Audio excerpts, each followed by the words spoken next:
I'm not suggesting that you don't work hard in terms of an idea, but am trying to tell you, if you grind, you will be broke the rest of your life, or you will barely make it. This society did not become rich by workers. It became rich by the people who knew how to put the workers to work. I heard a poem once that said, "Many a flower has bloomed unceasingly and wasted sweetness upon the cold desert air." It's translated to mean simply that many talented person have gone unnoticed, and the world never had a chance to be exposed to their talent, because that person did not take the time to begin to express or to demonstrate or to motivate themselves in the direction to bring that which they came into the universe to bring. If you can identify your God-given gift, that's your greatest chance for success, because God gave you a gift. At birth, He gave it to you. You don't have to look for it. It's inside you. It's the thing that you do the absolute best with the least amount of effort. When you are living in your gifts, when you get up in the morning to go to work, you're overjoyed. This is how you know you're not living in your gift. If you are waking up in the morning and you can't stand waking up because you don't want to go to your job, it's because you are not living in your God-given gift. God created you to have a life of abundance, to wake up in a joyous spirit. If you're not, it's because you have not tuned into what God created you for. The separation of talent and skill is one of the greatest misunderstood concepts for people who are trying to excel, who have dreams, who want to do things. Talent you have naturally. Skill is only developed by hours and hours and hours of beating on your craft. Life is not just watching the clock tick away.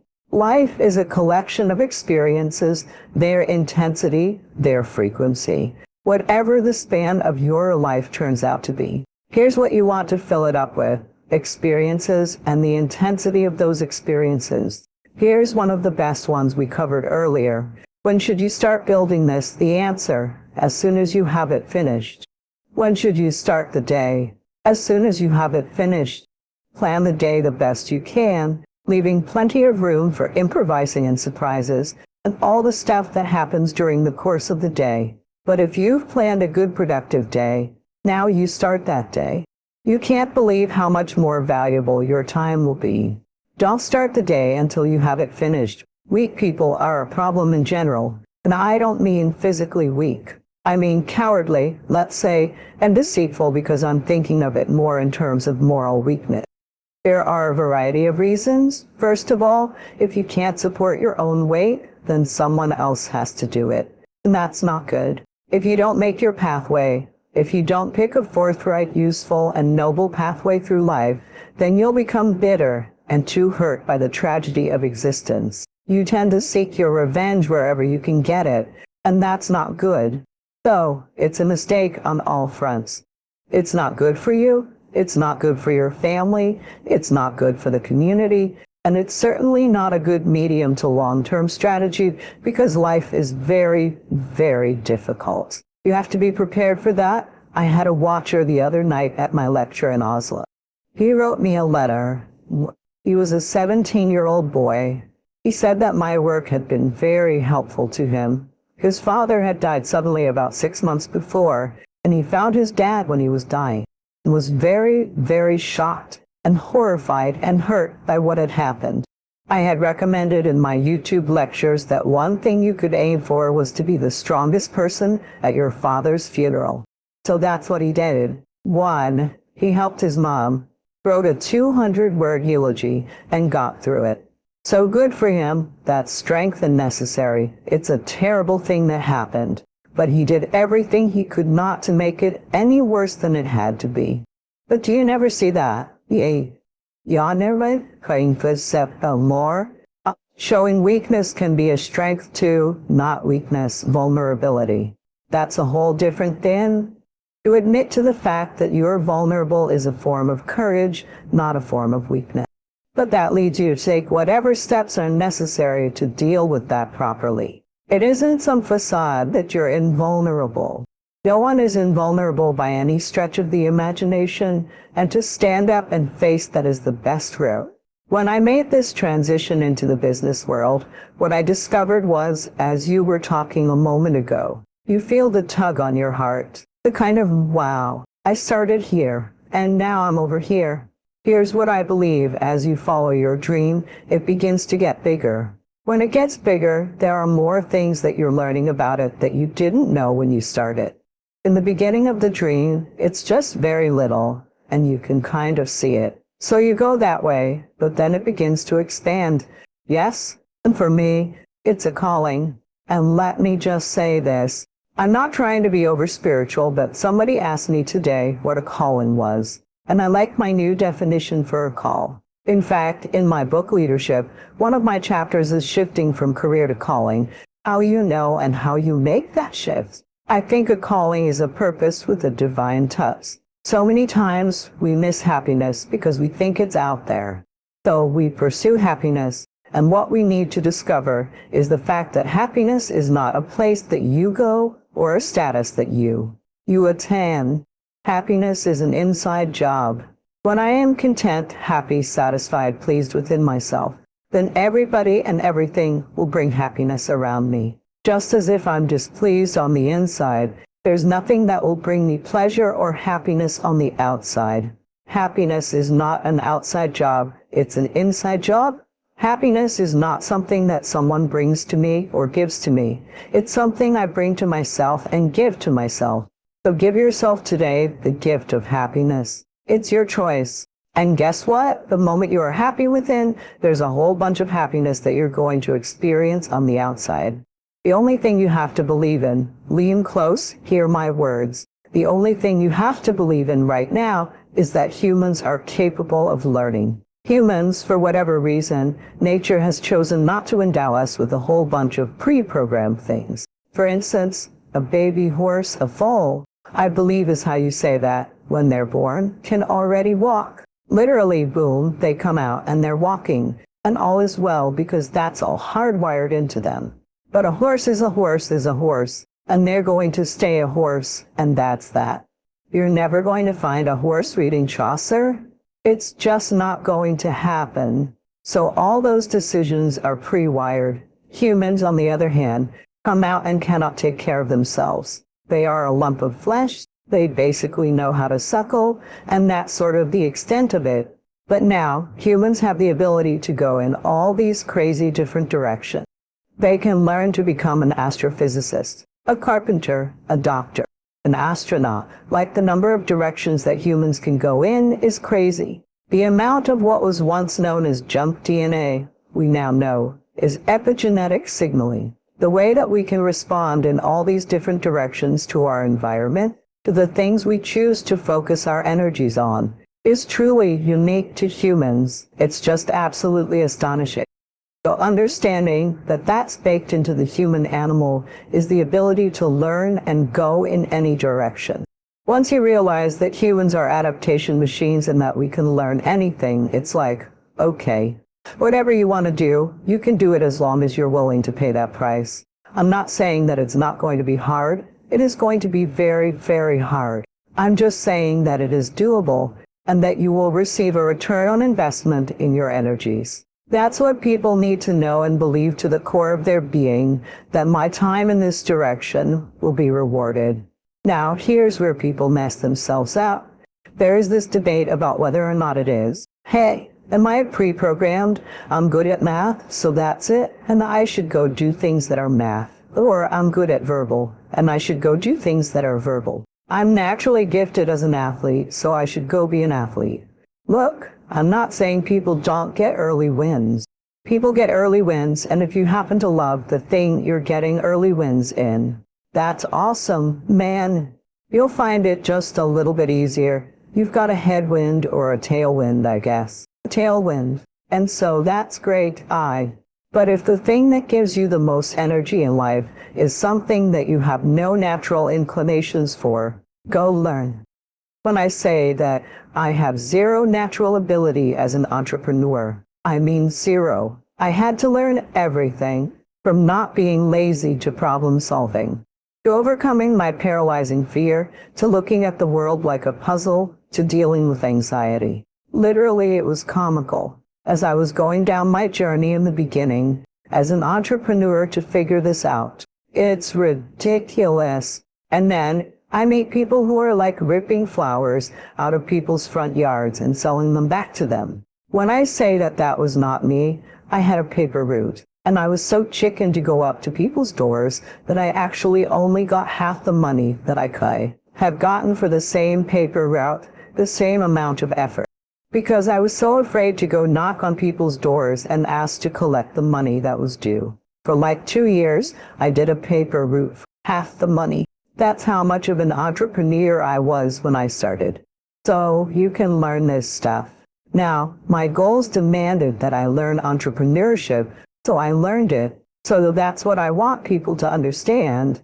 What is your goal? Work backwards from there. If it lines up with what you're naturally good at, that's amazing, and congratulations. But there are going to be times where it doesn't line up, and you've just got to either change your goal or recognize that you're going to have to figure these things out. Because I'm an adaptation machine as a human being, I can do all of that. Life is so difficult and challenging that unless you give it everything you have, the chances are very high that it will embitter you. And then you'll be a force for darkness rather than good. The fact that life is short and can be brutal can terrify you into hiding and avoiding challenges. But you can also flip that on its head and understand that since you're all in anyway, you might as well take adventurous risks. That's a very good thing to understand. What is also useful to understand is that there isn't anything more adventurous than the truth. This is something that took me a long time to figure out. While you can craft your words to get what you want, and people do that all the time, they do so to avoid taking responsibility for things they should. They craft words to gain an advantage that they don't really deserve. That's what happens when you manipulate. The problem with manipulation is that you're not necessarily the best judge of what you need, and it's easy to be deluded about what you want. These delusions are what people chase when they pursue power. If you decide instead to simply say what you believe to be true, you have to let go of the consequences. You might think, I don't want to let go of the consequences because I want to control what's going on. But what you miss then is adventure. If you don't control what's going on, you don't know what will happen, and maybe that's exciting, there's no doubt about it. Additionally, if you're attempting to say what you believe to be true and act in the manner you think is most appropriate, that's genuinely you, and you have the force of reality behind you. That seems like a good deal. You have reality and adventure. So why is that a moral obligation? If you hide and don't let what's inside you out, and you don't bring into the world what you could, you become cynical and bitter. You will not only fail to add to the world what you could, but you'll also start being jealous of people who are competent and doing well, working to destroy them. That's the pathway to hell. How do you know who you are? You are complex beyond your own understanding. More complex than anything else that exists. Accepting other people as complex beyond belief, your ignorance is further complicated by the intermingling of who you are with who you could be. You are not only something that is, but also something that is becoming, and the potential extent of that becoming transcends your understanding. Everyone has a sense that there is more to them than they have yet realized.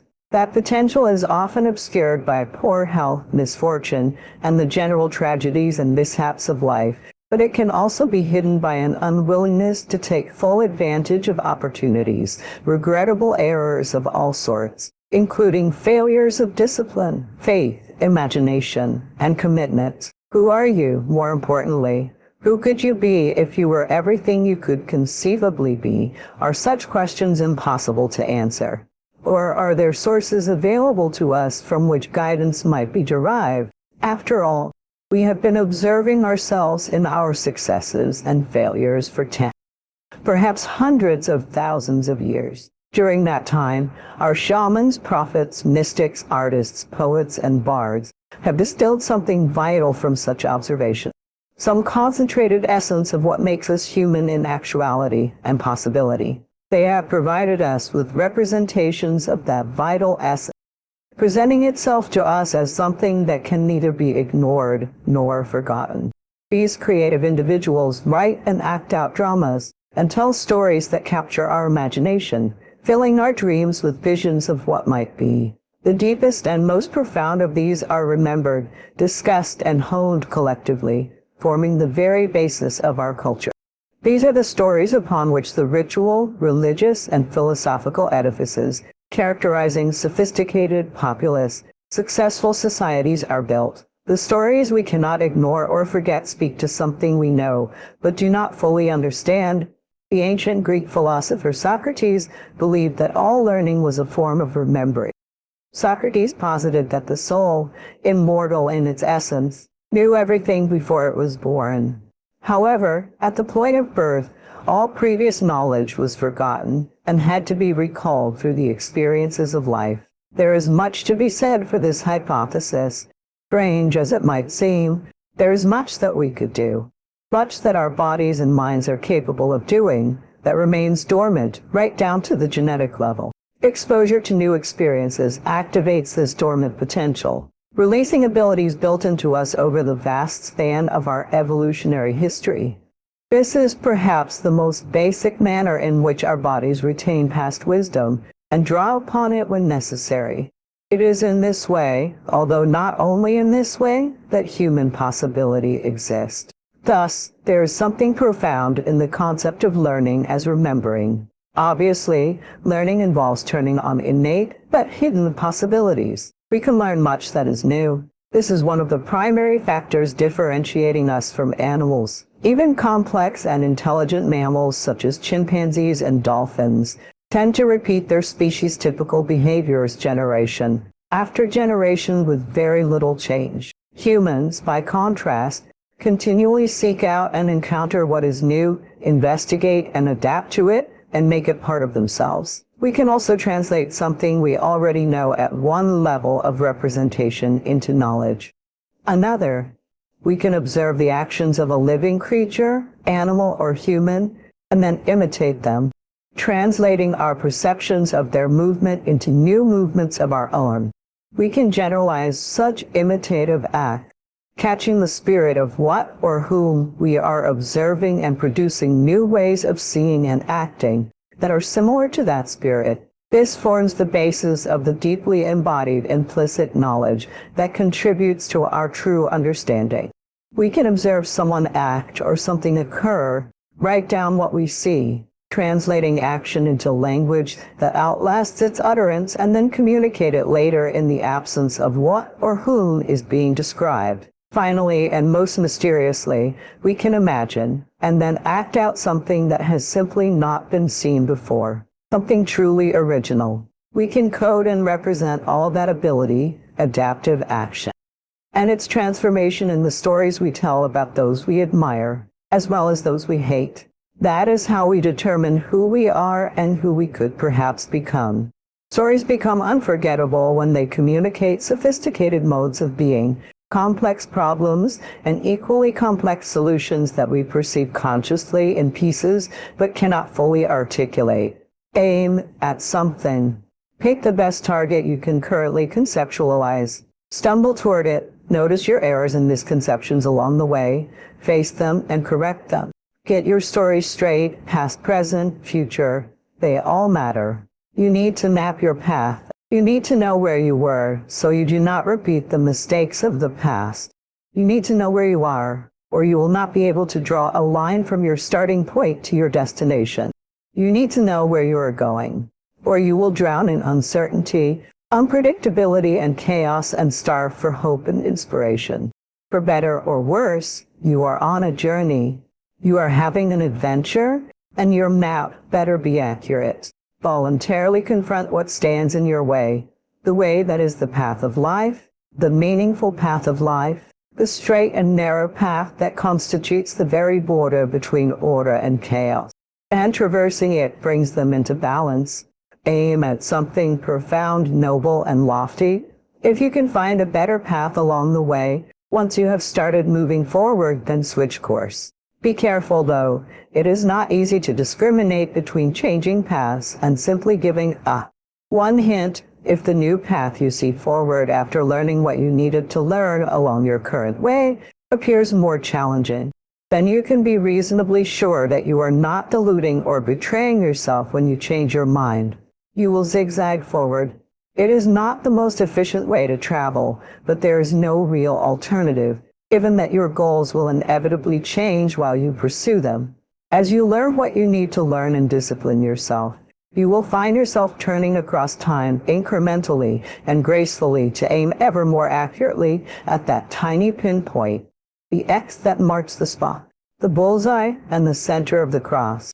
Aim at the highest value of which you can conceive. You will pursue a target that is both moving and receding. Moving because you do not have the wisdom to aim in the proper direction when you first take aim, and receding because no matter how close you come to perfecting what you are currently practicing, new vistas of possible perfection will open up in front of you. Discipline and transformation will nonetheless lead you inexorably forward. With will and luck, you will find a story that is meaningful and productive, improves itself with time, and perhaps even provides you with moments of satisfaction and joy. With will and luck, you will be the hero of that story, the disciplined sojourner, the creative transformer, and the benefactor of your family and broader society. Imagine who you could be, and then aim single-mindedly at that. We said to have an extraordinary life, you gotta have an extraordinary psychology, right? Extraordinary psychology means you got to live in an extraordinary state. To be in an extraordinary state, you got to condition your nervous system, your body, your physiology, and focus to be at their best. And to do that, why doesn't everybody do that? It's not because you can't. We all have the ability. It's because of our standards. Think about your own life. I know there have been areas in your life where, at some point in time, you just shifted and raised the standard in your life. Change happened because whatever people have their identity attached to, they live. We live who we believe we are. My journey from here to there was lonely. The reason I was willing to be wrong and admit wrong was so that I could grow and so that I could change. You see, growth is a result of bad habits stopped, wrong priorities changed, and new ways of thinking embraced. It happens only when we question ourselves enough to ask serious questions from others. The people who do not grow are unwilling to ask themselves or others hard questions. They are unwilling to leave what they have known and practice. They are not willing to be wrong, so they can discover what is right. Therefore, they cling to right and their lives turn out wrong. How sad. We get what we're looking for. We filter out everything else in our life. You're going to get what you're looking for, even if it doesn't exist. Even if it's not there. If you're looking for negative setbacks or to be overlooked, you will find it even though it's not supposed to be there. But if you're looking for victory, for winning, for recruits, for people to change your life, for magic moments, you will find them if you're looking for them. I promise you that's true in life. Your brain, when you condition it, knows exactly what to go for. It'll find a way to get there. When you decide what's most important to you, your brain goes after it. Surrendering the need to be right enables us to ask questions that others can answer and add value to us. Surrendering the need to be right is the prerequisite to finding right. I believe that with all my heart. Music, why? My. And here's what I know. I never want to get to the place where I've got it all figured out. I still want to keep learning. I still want to keep growing. And I still want to be a student. I still want to be on a learning curve, and I still want to value people.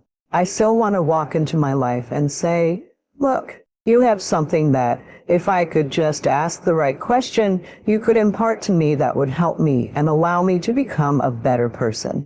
My ego is the anesthesia that deadens the pain of stupidity. Pride is the burden of a foolish person. If you're going to do a job, do it right. I've always been told how average I can be, always been criticized about being average. But I want to tell you something. I stand here before you, before all of these people, not listening to those words, but telling myself every single day to shoot for the stars, to be the best that I can be. Good enough isn't good enough if it can be better, and better isn't good enough if it can be best. Wisdom will come to you in the unlikeliest of sources, a lot of times through failure. When you hit rock bottom, remember this.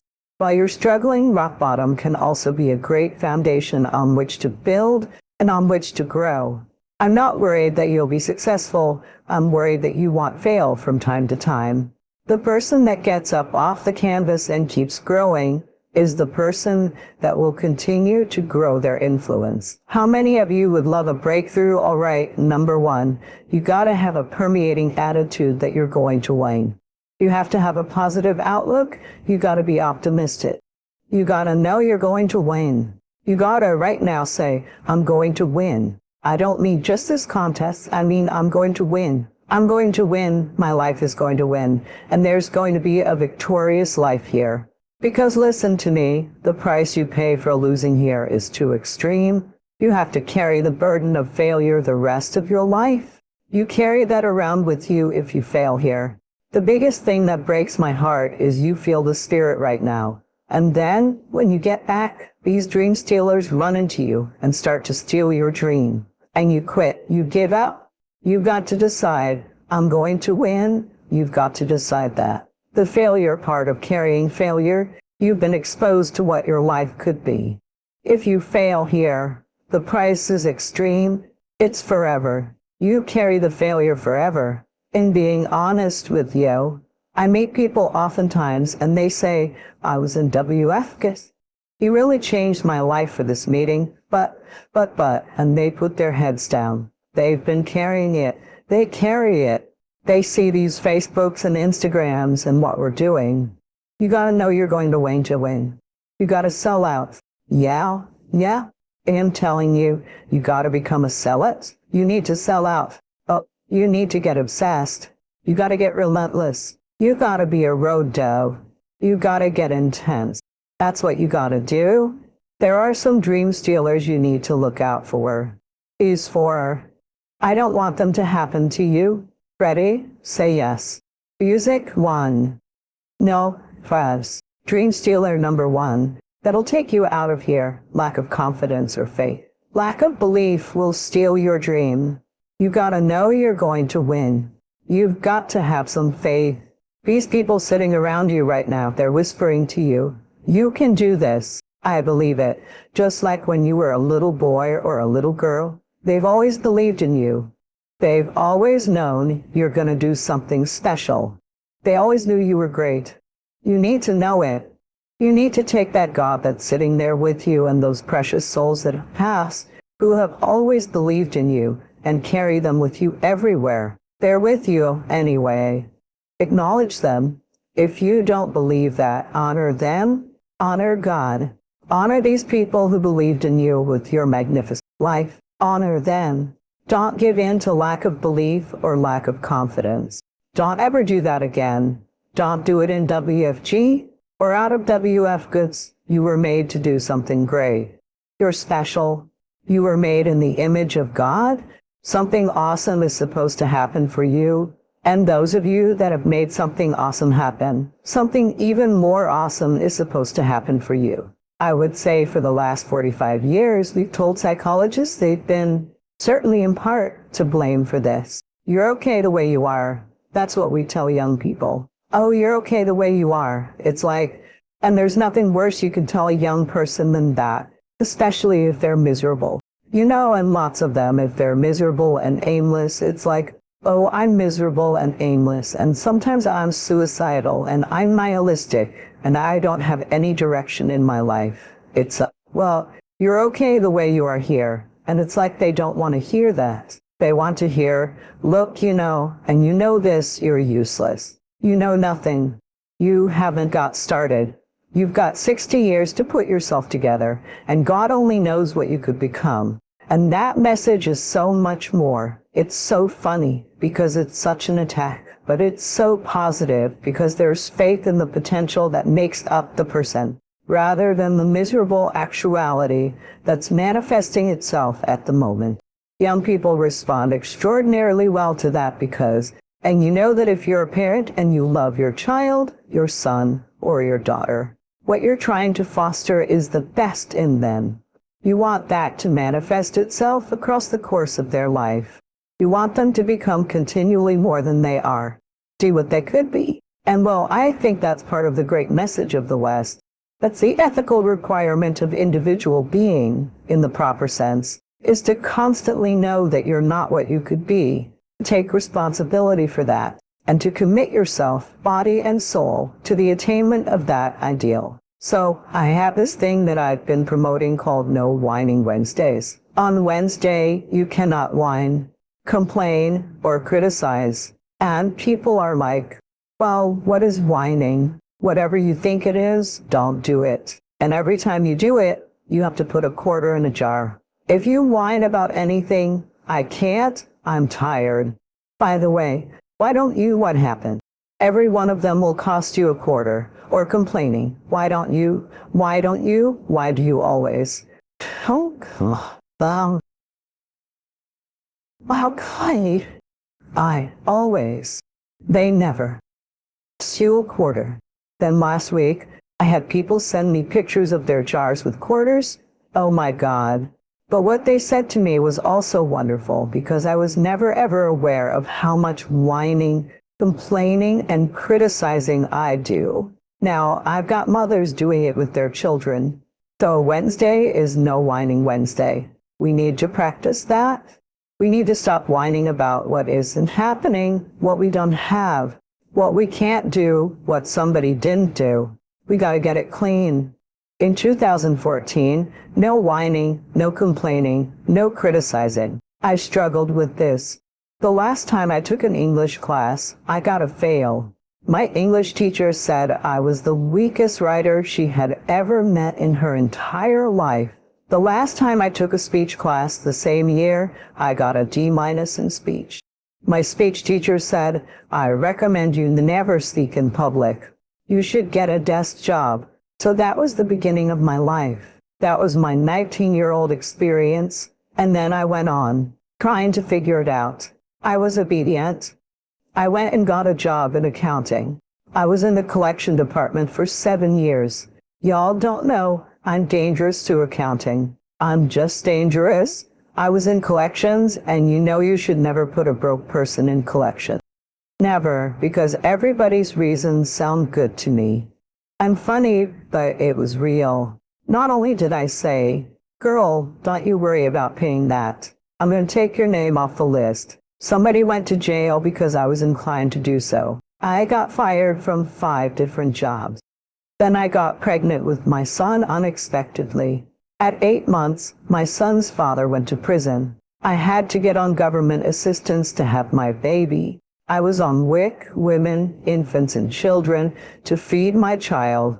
When my son was 8 months old, I went to the ATM to get $20 out of the bank because I didn't have any diapers for him. In order to get $20, she gave me $11.42. I still can't tell the story without getting emotional because of my story. For 2 days, I had to wrap my son in a towel. But something happened. Stevie. In those 2 days, I was at rock bottom. I was broken. Inglewood, California, my son laying on his back at 8 months. I had a towel over him, and I had my hand on his stomach, saying, don't you worry, Jaylon. Mommy will never be this broke again. I made a decision. I was bankrupt. Every stinking thought I had, I was bankrupt. I was trying to protect my pride. I was bankrupt and trying to be all that in a bag of chips and a bowl of grits. I was falsified. I was bankrupt and trying not to ask anyone for help. I was bankrupt in everything that was holding me and keeping me where I was. I've always talked a good game, but I wasn't doing anything with my gift. All that talk about potential, I was tired of having potential. I wanted to have mine now. I looked at that baby at 8 months and said, I want to transform your life because you didn't ask to come into this chaos as an African-American male child in South Central Los Angeles with a single mother whose father is in prison. He had a 66% chance of going to prison himself. Not on my watch. Not on my watch. So if I have to be willing to drastically transform myself so that I can become the woman that I know I can be, that's what I began to do. I was radical. What did you do, Lisa? What did you do to change your life? First, I realized I couldn't grow with people who were struggling like me. That whole, I don't want to leave anybody behind. No, I don't want to stay with y'all. Right, you don't even want to be here. I don't want to be the queen of this block. Yeah. And I became okay with the fact that it doesn't make me any less committed to my community, committed to my culture, committed to my family. The best thing I can do for you is not stay here with you. That's right.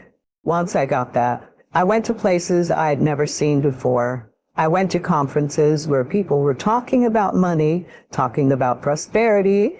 It was like, no hablo español.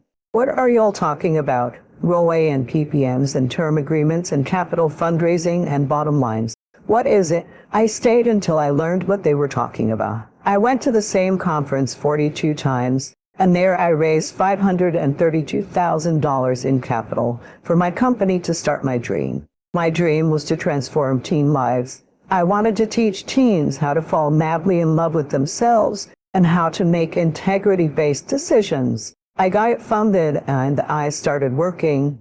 That was the beginning of me rescuing myself. I realized that I am my rescue. No one else is my rescuer. Your DNA is in your dream. Your DNA is in your dream. Stop wasting valuable time, knowing that if we begin to live our lives as if each day were our last, our lives will take on a whole new meaning, take on a whole new expression. Valuing each moment that we're blessed with. I have been working my whole life. What I didn't understand by being determined to chase something, by being committed to it. And what commitment is? Commitment to staying true to what you said you were going to do long after the mood you said it in has left. You see, people think commitment is saying, yes, I'll do it on the days when they feel good. But I've been committed to everything I ever started in my life. And I never stopped. And I never quit. By being committed to everything that I started, I finished it. It built a certain type of spirit and mentality and created a certain type of individual. Now, I couldn't quit even if I wanted to. I couldn't give up even if I wanted to.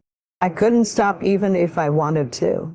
I had too much equity in my life and everything that I was doing because I understood my existence wasn't just about me. I understood the process was more important than the products. It wasn't about the outcome for me, whether I made it to the NFL or not. It was about falling in love with the process.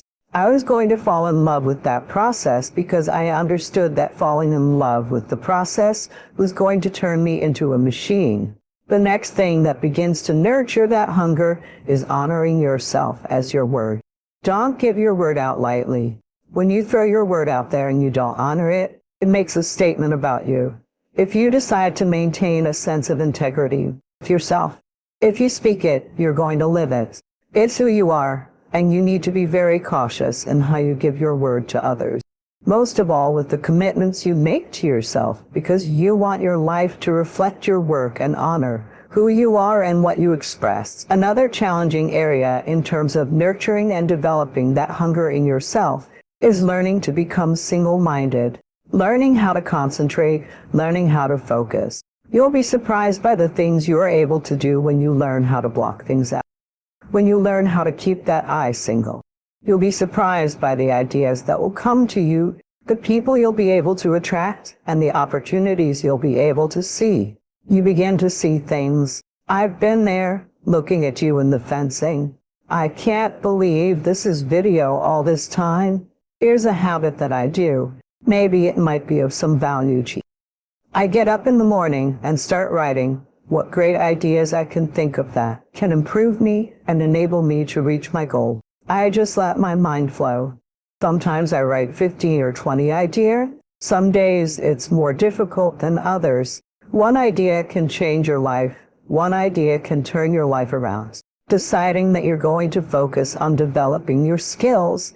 The guy who was the new owner of a baseball team that was in the basement of the league when he took it over, went to the pitcher and asked, "What is your best throw?" The pitcher said, "Well, I've got a good curveball and a good fastball." The owner asked, "But tell me this, what is your best throw?" The pitcher thought for a moment and said, "I've got a good fastball." The owner said, "That's all I want you to work on," said, "I want you to work on." The owner said, "That's all you to work. Nothing else. Just develop your fastball." The next year, they went to the World Series. Most people don't know where their fastball is. Most people go through life never discovering what their talents are. Most people never develop their talents. They have skills and abilities, but if you don't nurture them and develop them, they will never serve you. Your gifts can take you many places if you develop them. Most of us don't like to do things that come too easy to us. I've always loved talking to people. I decided to take this advice and develop my skills as a speaker, and my gift has developed and taken me many places. You have something that you brought to the universe, and if you decide that your life deserves your developing what you do well and becoming the best at it, mastering yourself, and seeing what you have within you. If you decide to drop your buckets where you are and develop your gifts, I guarantee you'll never be without. I guarantee that your gifts will take you places that will literally amaze you.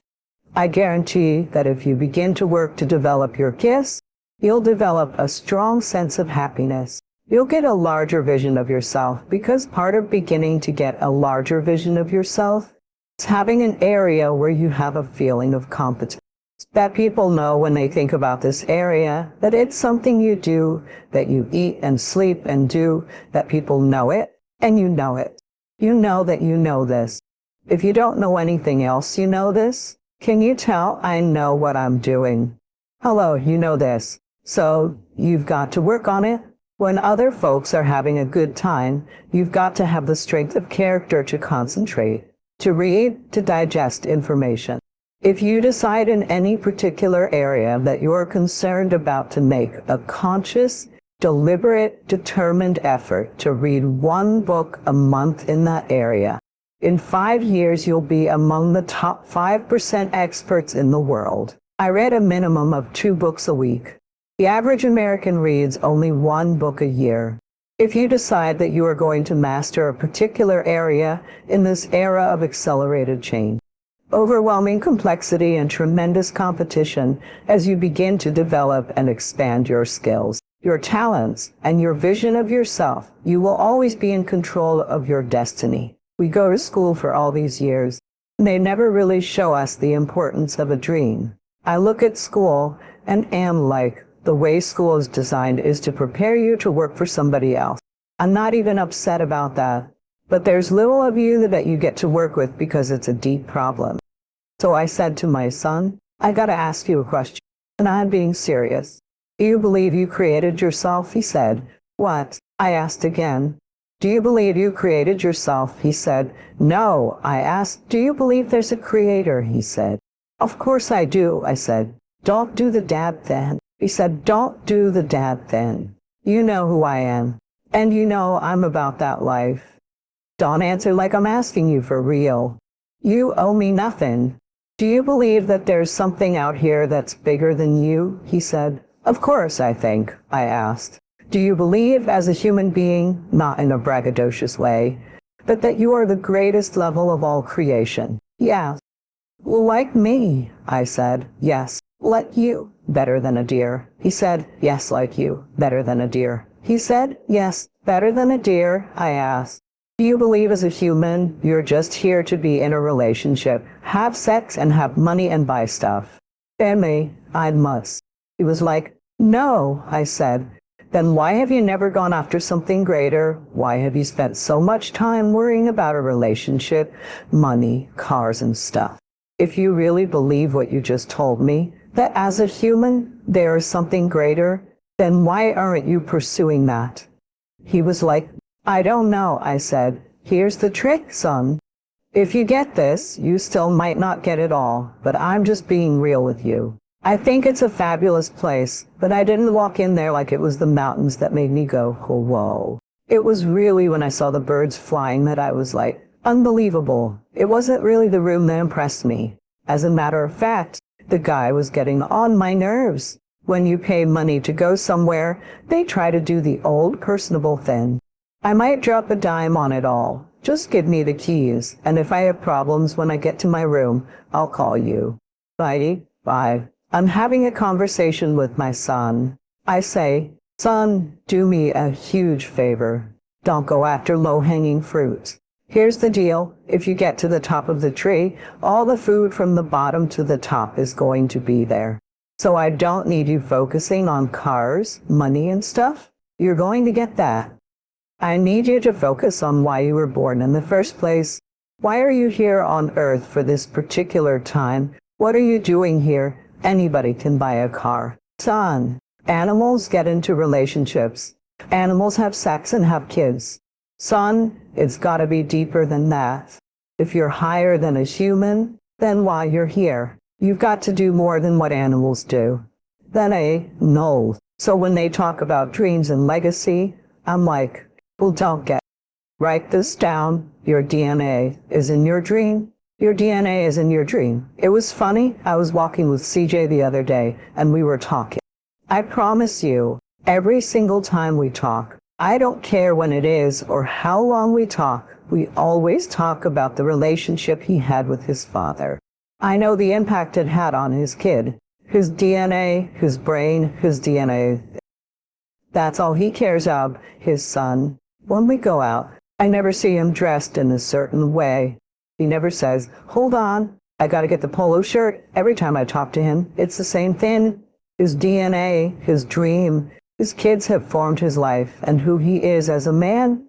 Most of y'all are chasing stuff, and you don't realize your dreams are so important because your DNA, who you are as a person, is wrapped up in your dreams. What this world has done to you is take that from you because they know if you know who you are and you get your dream, probably won't work for most of them. You probably won't do most of the dumb stuff. If you knew your dreams and followed them, you'd follow your DNA. Most of you probably remember being on drugs. I've never met a person who knew who they were and was on drugs. So many people ask me how to love yourself. How do you love yourself, Louise? I talk about it all the time, so I made a list of how to love yourself. It's even available in poster and postcard form now. Number 1 on the list of how to love yourself is to stop all criticism. Just stop it now and forever. Make a vow to yourself that you will do your very best to stop criticizing yourself first and then others. It will be a lot easier to stop criticizing other people when you stop criticizing yourself. Number 2 is to stop scaring yourself. How often do you terrorize yourself with your own thoughts? You get into absolute terror and it's only coming from your thoughts. Nobody out there is doing a thing. Sometimes it's an old family pattern and sometimes it's new. For instance, how many people here are terrified of earthquakes? How often do you create that kind of fear for yourself? We find so many ways to scare ourselves. I'd like you to make a list of your fears and then turn each fear into a positive affirmation. Remember always that you are in charge. One idle thought doesn't make much difference, but thoughts are like drops of water. If you keep dropping water on a table, it eventually forms a puddle. Similarly, our thoughts accumulate. We can drown in a sea of negativity or float on the ocean of life. It's up to us. When we're willing to change our thinking, we can change our experiences. Even if you have a big puddle of negative thoughts, you can move over and create a puddle of mindful positive thoughts. You can always make changes. Turn those fear thoughts into positive affirmations and let them work for you. Consider your last thoughts before going to bed. Are they powerful, healing thoughts or thoughts of worry and poverty? When I speak of poverty thoughts, I don't mean just a lack of money. It can be a negative way of thinking about any part of your life that isn't flowing freely. Do you worry about tomorrow? I usually read something positive before I go to sleep, knowing that when I sleep, I am doing a lot of clearing that prepares me for the next day. I find it very helpful to turn over any problems or questions I may have to my dream. I believe my dreams will help me take care of whatever is going on in my life. I am the only person who can think in my mind, just as you are the only person who can think in your mind. Nobody can force us to think differently. We choose our thoughts, and these form the basis for our self-talk. As I experienced how this process worked in my life, I began to live more of what I was teaching others. I carefully watched my words and thoughts, constantly forgave myself for not being perfect, and allowed myself to be me rather than struggling to be a super person who may only be acceptable in others' eyes. When I first began to trust life and see it as a friendly place, my humor became less biting and more genuinely funny. I worked on releasing criticism and judgment of myself and others and stopped telling disaster stories. We are so quick to spread bad news, it's amazing. I stopped reading the newspaper and watching the 11:00 news because they focused mostly on disaster and violence, with very little good news. I realized that most people don't want to hear good news. They love to hear bad news so they have something to complain of. Too many of us recycle negative stories until we believe that there's only bad in the world. For a while, there was a radio station that broadcast only good news, but it went out of business.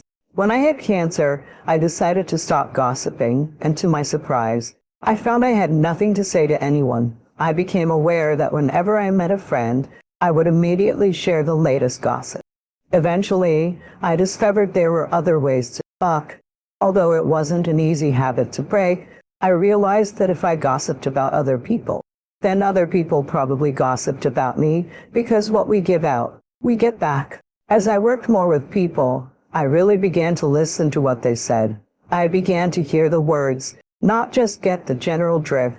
Usually, after 10 minutes with a new client, I could tell exactly why they had a problem because I could hear the words they were using. I understood them by the way they were talking and knew that their words were contributing to their problem. If they were talking negatively, imagine what their self-talk was like. It must be more of the same negative programming, or poverty thinking, as I call it.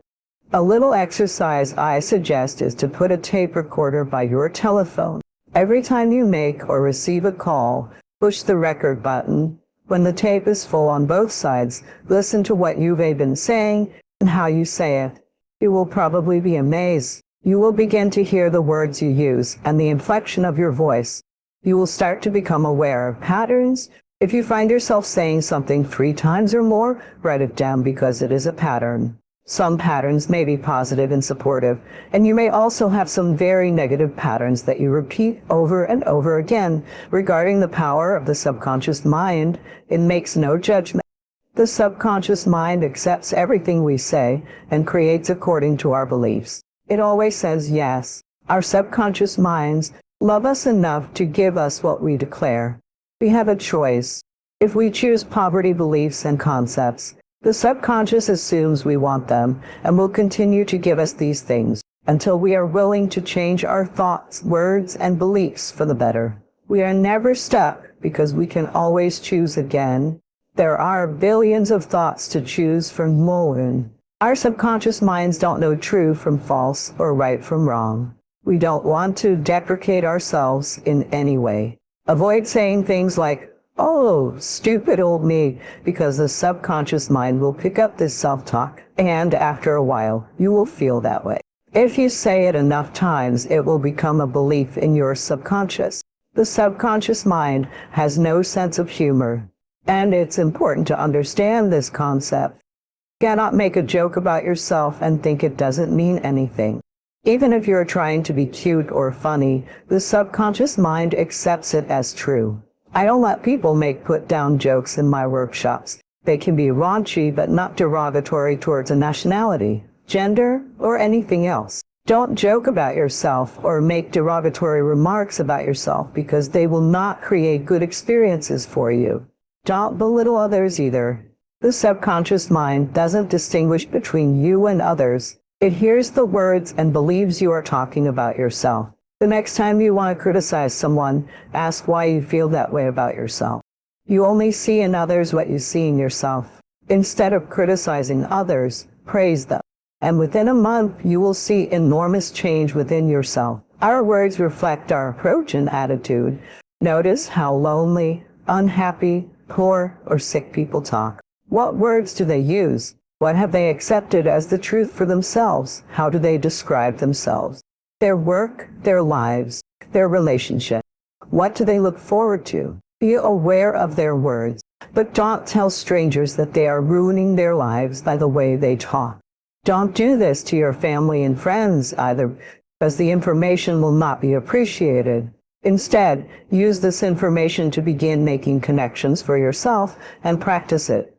If you want your life to change, start by changing how you talk. Even on the smallest level, changing the way you talk will change your experiences. If you are a person with an illness who believes it is fatal, and that life is no good because nothing ever works for you, then you can choose to release your negative concept of life. Start affirming that you are lovable and worth healing, and that you attract everything you need on the physical level to contribute to your healing. Know that you are willing to get well, and that it is safe for you to get well. There is a law of thinking, and we are beginning to learn about it. It's like a computer. If you have a gorgeous computer in front of you and don't know what to do with it, it's a piece of junk. But if you learn the language of the computer, miracles happen. That's what the law of thinking is. When you learn how it works, miracles happen. What you think and believe will come true for you. Your thoughts create your life. It's that simple. And when we understand this, we can make enormous changes. You start by doing what we call affirmations, making positive statements about your life deliberately. You might do them in the morning, at noon, at night, or even twice a day. You make this a habit, and as you start to do them, things will begin to change, perhaps on a very small level. I call it getting the green lights in the parking places. While these may not be huge things, it can be very nice when you get 3 green lights in a row when you're in a hurry. Doing an affirmation involves writing it down, writing it on the wall or mirror, or simply saying it. I like people to stand in front of a mirror and do their affirmations because there's something very powerful about looking into your own eyes and accepting yourself, or noticing that you reject yourself when saying something positive. A good way to start is to say in the morning, I love you. I really, really love you, as you look in the mirror. This can be challenging for many people because they focus on what they perceive as their flaws, but starting your day with this affirmation is very powerful. The will, too, is the greatest power in the world that is concerned with human accomplishment, and no one can in advance determine its limits. The things that we do now would have been, few ages ago, impossibilities. Today, the safe maxim is that all things are possible. The will to do is a force that is strictly practical, yet it is difficult to explain just what it is. It can be compared to electricity because we know it only through its cause and effect. It is a power we can direct, and to just the extent we direct it, do we determine our future. Every time you accomplish any definite act, consciously or unconsciously, you use the principle of the will. You can will to do anything, whether it is right or wrong, and therefore the way you use your will makes a big difference in your life. Every person possesses some will to do. It is the inner energy which controls all conscious acts. What you will to do directs your life forces. All habits, good or bad, are the result of what you will to do. You improve or lower your condition in life by what you will to do. Your will has a connection with all avenues of knowledge, all activities, all accomplishment. You probably know of cases where people have shown wonderful strength under some excitement, similar to the following. The house of a farmer's wife caught on fire. No one was around to help her move anything. She was a frail woman and ordinarily was considered weak. On this occasion, she removed things from the house that it later took 3 men to handle. It was the will, too, that she used to accomplish her task. Genius is but a will to do little things with infinite pains. Little things well done open the door of opportunity for bigger things. The will accomplishes its greater results through activities that grow out of great concentration.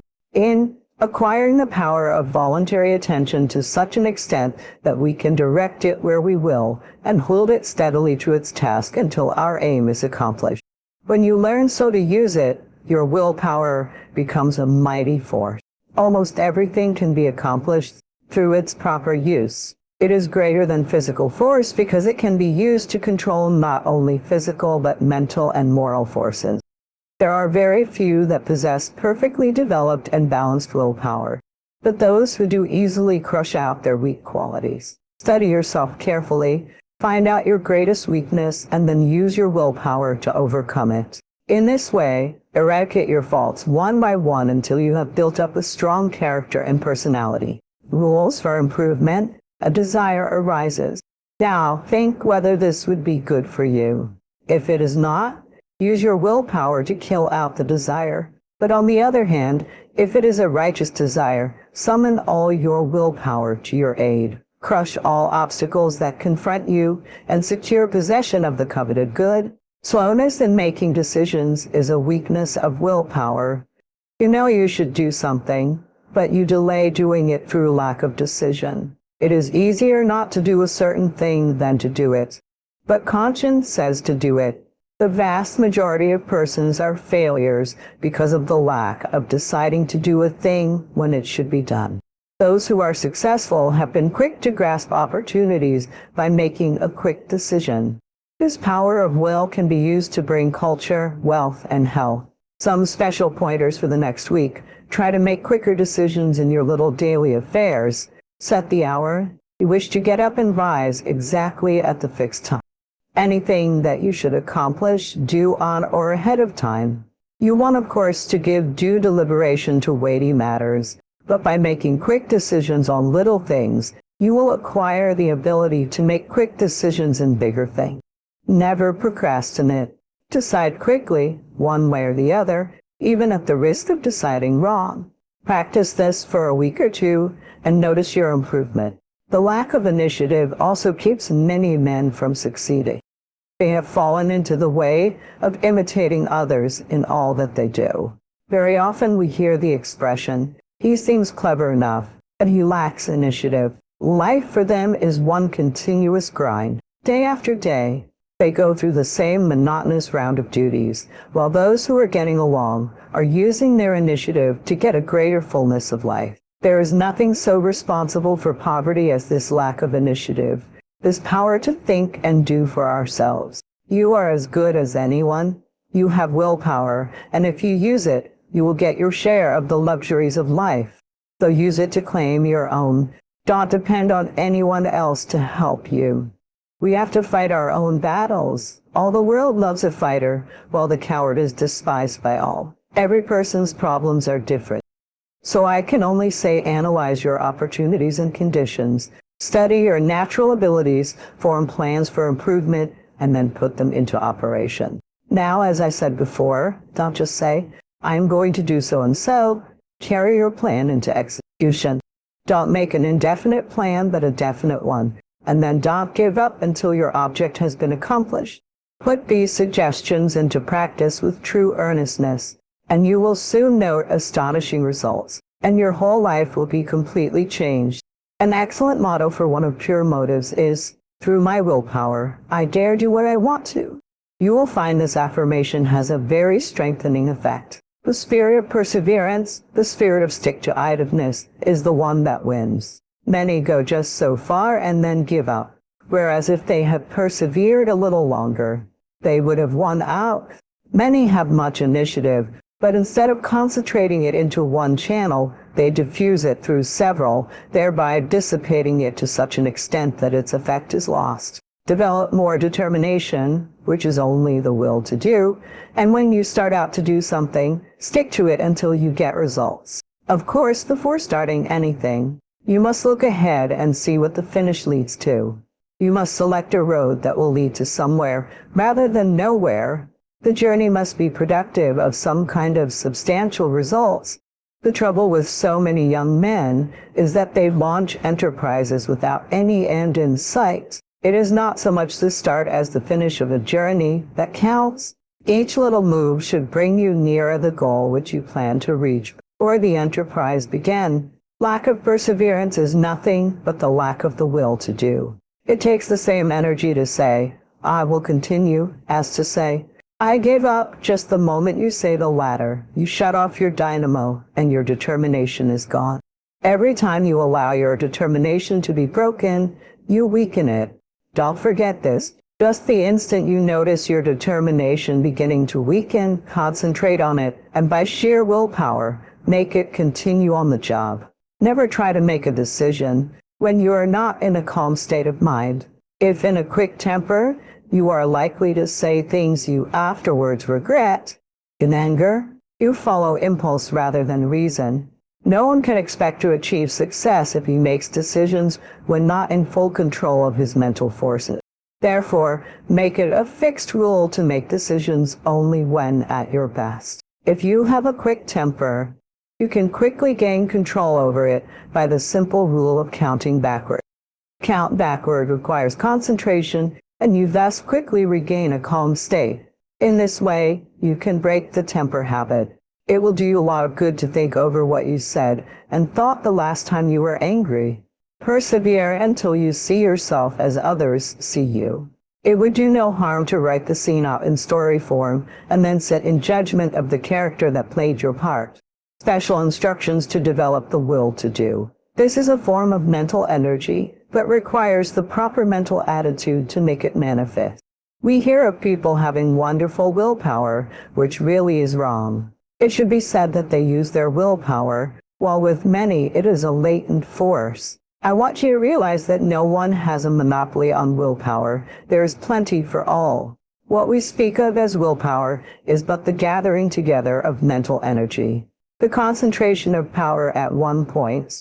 So, never think of that person as having a stronger will than yours. Each person will be supplied with just that amount of willpower that he demands.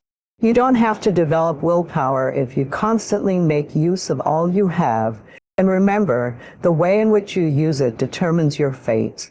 For your life is molded to a great extent by the use you make of your will. Unless you make proper use of it, you have neither independence nor firmness. You are unable to control yourself and become a mere machine for others to use. It is more important to learn to use your will than to develop your intellect. The man that has not learned how to use his will rarely decides things for himself, but allows his resolutions to be changed by others. He fluctuates from one opinion to another, and, of course, does not accomplish anything out of the ordinary, while his brother with the trained will take his place among the world's leaders. You will fail at some point in your life. Accept it. You will lose, you will embarrass yourself, and you will not succeed at something. There's no doubt about it.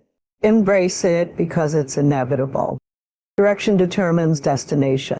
Your destination is not determined by hope or wish, it's determined by direction. You know, every time you lose at something, you're one step closer to winning the next time. The difference between successful people and unsuccessful people is that successful people don't give up. Successful people wake up every morning with doubts and fears, but they don't let these setbacks stop. Whether they're losing a race or facing a challenge, they don't give up. The hardest thing in life to learn is how to handle losing. Winning is easy. You win, you're happy, you get a high five, and your friends are happy. But it's your ability to take a loss. Get up the next day, dust yourself off, and keep going. I have experienced every type of loss you can imagine. Seriously, I've been beaten down, and everything that could go wrong has gone wrong for me. But here's the thing, I didn't quit and I didn't fall back. If you're facing a challenge, don't stop. Stay busy, work your plan, and keep doing the things that you know work for you. After you've evaluated yourself and your situation, continue to move forward. Stay busy, stay busy, stay busy. I prayed, and I continued to pray. But I kept failing and failing and failing. It didn't matter because, as the saying goes, if you hang around the barbershop long enough, sooner or later you're going to get a haircut.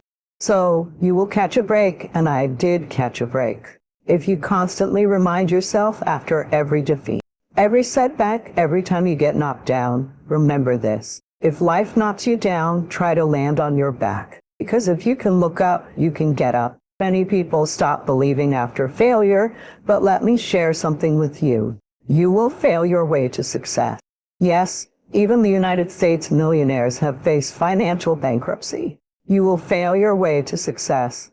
It doesn't matter how many times you fail. How many times people tell you that you can't do it, or if you don't have a dime in the bank.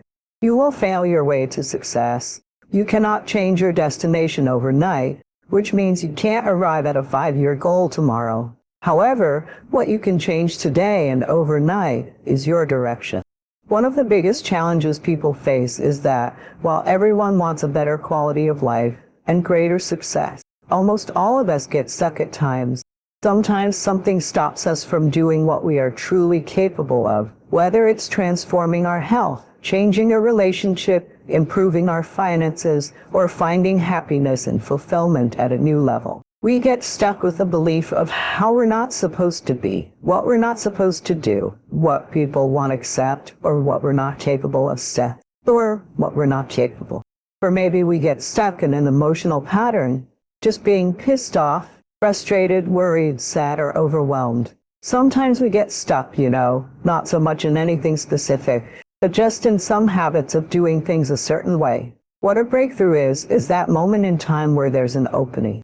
The opening can come from a conversation, from meeting somebody who inspires you, or from an insight. It can come from watching a movie and being moved emotionally. Just that right moment. It usually comes because something kind of clicked inside of us. Something snapped us and made us look at life through a different filter, in a different way. It's a real breakthrough because you take that little insight, that little distinction, that little moment, or maybe that little or big emotion inside of you that says no more. I'm going to change this. And suddenly you do something to make your life better. You break out of the impossibility of life having to be this way or life controlling you. And you start to take back control of your life. You start to make the shift that creates the quality of life that you really deserve. Everybody experiences extreme stress at some point in their life. I don't care who we are. Something happens outside our control, and it hits our life and knocks us on our tail. It might be health stress or something with your family, economic, career, or emotional. There are so many things it could be, biochemical or environmental situations that have nothing to do with you. Every one of us in our lifetime experiences extreme stress. And these days, because of the economy and the way we've responded to it, the majority of people are experiencing some form of extreme stress, at least according to Pulse. Stress doesn't come from the facts. Stress comes from the meaning that we give the facts. Yes, those things have happened, but the real question is, if we fight what's happened, we've got a problem. Like, from what are we going to do with what's happened in our life? How are we going to take this? How are we going to mold it? How are we going to turn our life around? Because when you come up with a new meaning, you get a new life. So what are we going to do in this session? Well, in this session, we're going to take a look at something from a different perspective. We're going to ask you this question: what is the single force that controls the quality of your life? If there was one gift our Creator has given us, or the universe, whatever you believe, what is it? What is the one power that you have right now? In this moment that can change everything, you have it. I have it. We all have it. It's the one singular individual power that can change anything in our life, regardless of what's happened to us. And I know you know the answer. The answer is the power of choice. The one thing we have in this world is that we can't control the events, but we can choose what to focus on. We can choose what things mean. And we can choose what to do. Those three choices, those three decisions, really control our life. It's not so much the conditions of our life that control our destiny, as much as the decisions of our life. Try for a second to think about something. Think about your life and just think about, are there a few decisions, if I were to ask you 2 decisions you've made in life? You know that if you had made a different decision, you would have had a totally different life. But you won't be able to do it when you're telling yourself the sky is falling and it's over. Seeing it worse than it is, you'll just give up and won't do it. If you don't tell yourself the truth, if you don't acknowledge that the system isn't working, that you need to change your finances, your job, or reassess, if you don't deal with the truth, the real truth, nothing's going to happen when you fight life in dough. Here is the revised text with corrections made without adding or removing words. I should be a singer or not. If you're a mom with 5 kids, you've got a problem. You fight life and say, the economy should be different. You're going to be stressed. Deal with what is without exaggeration, with total honesty. Deal with the cards you've been dealt. Come up with a vision, find a role model that shows your strategy works, work your tail off, give, keep changing your approach, and you can get where you want to go. Make sense. Unnamed life and a while. Whatever you have produced came out of you as a result of the kind of person you had become, as a result of your choices, as a result of your consciousness. Now, you have to ask yourself, are you satisfied with what you have produced? Is this what you want? Would you like things to be better than this? Do you believe you deserve better than this? Are you content with this being it? You don't have to do anything else, but are you ready to resign yourself to it? Saying, well, I'm happy. I'm not starving like the people in Calcutta. No, Wani, saying no way, Paul. Are you allowing yourself to get off the hook like that? Or do you believe, somewhere in the back of your mind or in your heart, that there's some other great work for you to do? Is there something else that life has for you? And that's why you're here. How do we handle this fear factor? How do we increase our self-esteem? You have to begin to fortify yourself. How do we do that? I believe you have to begin to consciously monitor your inner conversation and start talking to yourself. Start building yourself up sometimes. The only good things you will hear about yourself are the things you say to yourself. So I'm saying, learn to be your own booster. Start building yourself up. Start encouraging yourself and start saying, I can do this. I can make this happen. It's a natural inclination for us to put ourselves down. We are born with a negative consciousness because we live in a negative world. So we have to work through the challenges of life and learn how to begin to guard our minds against negative programming. Turn off the television. You've got to guard the kinds of things you put in your mind. See, if you don't program your mind will be programmed because human beings are goal-oriented. That's why we die of broken hearts early. That's why we're running through life too early to the grave. Most of us go through life running scared, so we create this in our minds. False evidence appearing real. We make it real in our minds. There's nothing to fear but fear itself. That's the destructive monster. So turn off things that can contribute to your fear. Turn a deaf ear to people who can only talk about how negative things are because they have bought into the consciousness of the world. Listen to things that can empower you, that can enable you to create a new reality for yourself, a new life for yourself. What idea are you sitting on? Write your ideas down. And once you get that idea, take the lead. See, a lot of people get ideas and just walk around with them. Take the lead. It's out in the universe. If you don't take the plunge, I guarantee you someone else will. Go into action, and ladies and gentlemen, you will be surprised how things will come together. You'll be surprised. Now, you're going to have some difficult challenges. I can tell you that now. Be aware of that. Things are not going to work out exactly right every time. They will sometimes, and that's when life is just playing the game with you. But ladies and gentlemen, go into action with your dream and don't avoid where the fights are. Get in the midst of the fight. Get some bruises. Get knocked down so you can learn how to fight and hold your position. See, Karaman, and stay away. Amor, heist. Most people don't get out in the arena of life because they don't want to fight. Most people don't get out there because they don't want to get knocked down. They don't want to be dropped to their knees. But see, you're going to be dropped whether you are on the field or sitting on the sidelines. You're going to be dropped, so at least get dropped with something. Don't get knocked down while you're sitting down. See, most people are spectators in life. You don't want to be a spectator. You want to get out in the field where the action is. You will be amazed. After the struggle, there will be a calm period and things will begin to click for you. Come out here with what you've got. You don't have enough money. Don't worry about it. You've got the dream. You've got the idea. You don't have enough resources. Don't worry. You need some help. Don't worry about it. Get out here in the arena and someone will look at you, become inspired and say, hey, can I help you?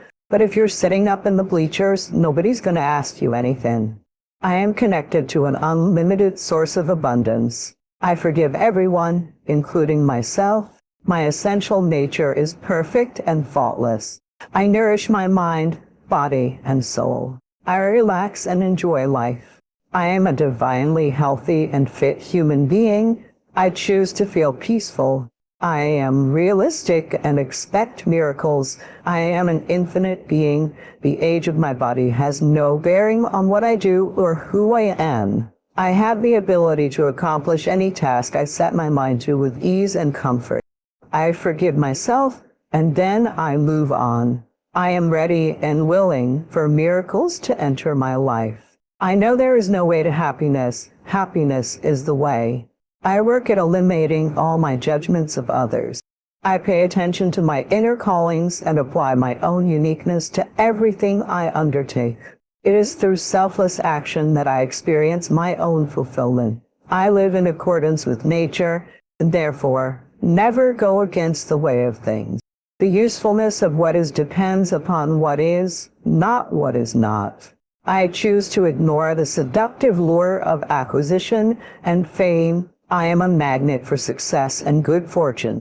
Whatever I need is already here, and it is all for my highest good. I matter, and what I have to offer this world also matters. I release the inclination to make anyone else wrong. I am happy. I am kind. I am perfect. I am safe, and I am loved. I see myself as everything. I love myself as everyone, discovering how things have always been, bringing me into harmony with the way. The place of my origin is stillness, from which all creation originates. Amidst the rush of worldly comings and goings, I observe how all endings become beginnings. I fully trust that others know what is best for them.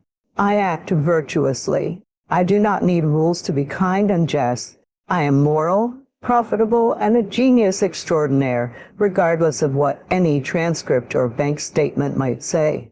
I resist any brokenness by being flexible and bend when storms appear. In all of nature, no storm can last forever. I come from greatness. I attract greatness. I am greatness. I have the ability to stay poised and centered regardless of what goes before me. As I preserve my original qualities, I can do or govern anything. I live with radical humility. There's a time for being ahead, a time for being behind, a time for being in motion, and a time for being at rest. There is a time for being vigorous and a time for being exhausted. I allow my highest nature to come forward by bringing love to the places where I used to live in hatred. By not claiming greatness, I achieve greatness. I live in a divinely inspired universe. I have nothing to fear. I trust in myself. I give my problems to the great mind of God. I let go of them, confident that the correct answers will come to me when needed. I have the potential to do anything that I want. And getting better and better at this. I can already tell that things are getting better. I know that the universe is abundant. I am loved. I am doing the best that I can. All is well in my world. Life is taking care of me at all times. I am solely responsible for my emotions. My thoughts are only what they should be, loving, kind, and compassionate. I know that I am coming closer into alignment with what I want. I love knowing that I am the creator of my own reality.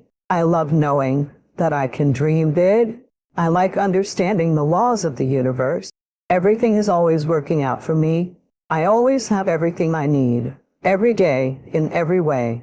I'm getting better and better. The more I concentrate on what I want rather than what I don't want, the more quickly it comes to me. I am divinely guided and protected at all times. I am a powerful creator. I invite good feelings into my body now. I'm going to live happily ever after. I love myself unconditionally. I'm enjoying the journey because I know where I'm going. I am a powerful creative being, and I create my life with intention. I deserve the best life has to offer. My thoughts are healthy and positive. They help me create the life I want. I am surrounded by joy and love. My mind is clear, calm, happy, healthy, and peaceful. The only thing that can interfere with the good in my life is me. I have the ability to focus. I have the ability to put my thoughts where they feel best. I always do my best, and it's enough for me to know that I'll ask and expect it to be given, and I'll watch for the evidence of it. I love me. I am lovable. I am love. I am choosing to feel good. I've asked, it's lined up, and I'll know it when I see it. I am eternal. I like where I am, and I like where I've been, and am over the moon about where I'm going. What I focus on attracts things that match it. Whatever I want can flow to me. My relationship with my inner being is my strongest partnership. No matter where I am, I have the ability to focus in a way that is pleasing to me. I'm doing well, and it's getting better. Things are always working out for me, and I can take it a little easier. I'm going to turn this over to the universe. I trust that I am figuring this out. I love being the clear example that I am. I love offering my vibration deliberately, and I love watching all the universal factors lining things up. It is my dominant intention to feel the way I want to feel. I want it and I expect it. Feeling better is the manifestation I am reaching for. I am to live happily ever after. I am the only one responsible for how I feel. I'm enjoying the journey because the destination is certain. Right now, I am going to find the best feeling thought that I can. I'm going to reach for more relief, more relief, more relief. I'm moving closer to what I want. I'm figuring it out. It's getting better. Life has helped me to know that I want that. And I'm looking forward to watching the natural unfolding of it because I've asked for it and it's done. It's all right and all is well. I'm getting there. I know I'm good at what I do. I know that I always figure things out. I know that things work out for me. The happier I am, the better things get. I like knowing that all results I seek are easily achievable. I know it is my destiny to feel good.